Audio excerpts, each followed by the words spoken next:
Value chain analysis is a strategy tool used to identify exactly where a company creates value for its customers at each step. In business, value is the amount buyers are willing to pay for what a firm provides. The fundamental formula is simple. The difference between what you spend to make a product and what you sell it for is your margin. These 5 primary activities represent the physical path a product takes from raw material to the hands of the end consumer. Primary activities deal with the product itself, while support activities provide the infrastructure that keeps the business running smoothly.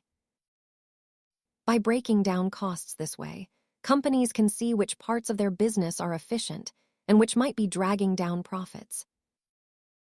This analysis helps managers decide where to cut costs and where to invest more to better serve their target audience. Value chain analysis is a powerful lens for understanding business operations. Thanks for watching, and remember to subscribe for more finance basics.